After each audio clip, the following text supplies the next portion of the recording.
आज हम बात करेंगे अंतरिक्ष के डरावने रहस्यों के बारे में।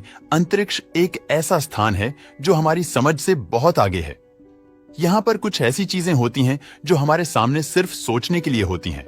अंतरिक्ष एक बहुत ही खतरनाक स्थान है। वहाँ रेडिएशन की मात्रा बहुत अधिक होती है।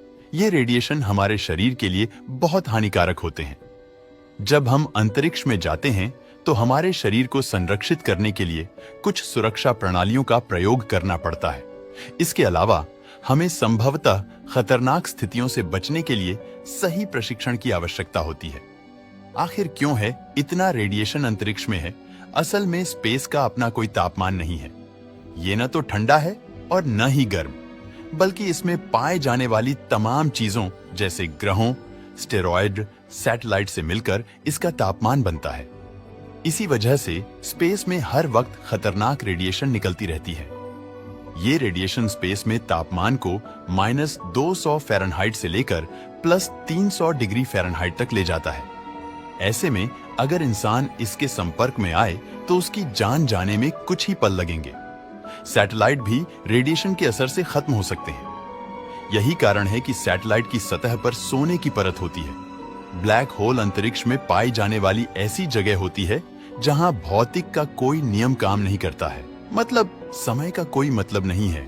गुरुत्वाकर्षण बल बहुत अधिक होता, जिसके प्रभाव क्षेत्र में आने पर कोई भी वस्तु, यहां तक कि प्रकाश भी उससे बच नहीं सकता है। वे उसके अंदर समा जाएंगी।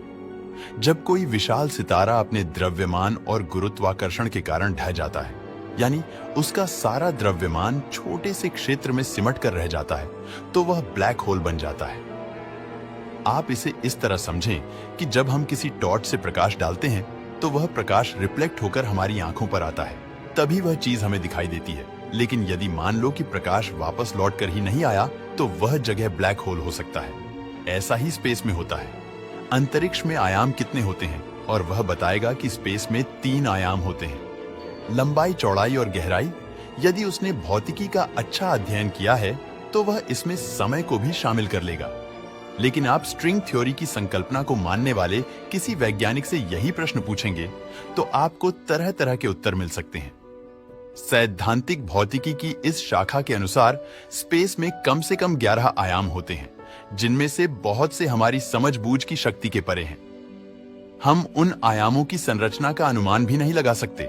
यह बिल्कुल ऐसा ही कहना होगा कि जिस कमरे में आप बैठे हैं उसमें वैसा ही एक कमरा मौजूद है, लेकिन हम उसे न तो देख सकते हैं और न ही उसमें प्रवेश कर सकते हैं। सोचकर कैसा लगा? दोस्तों, हमारा वीडियो पसंद आता है तो लाइक और शेयर करें।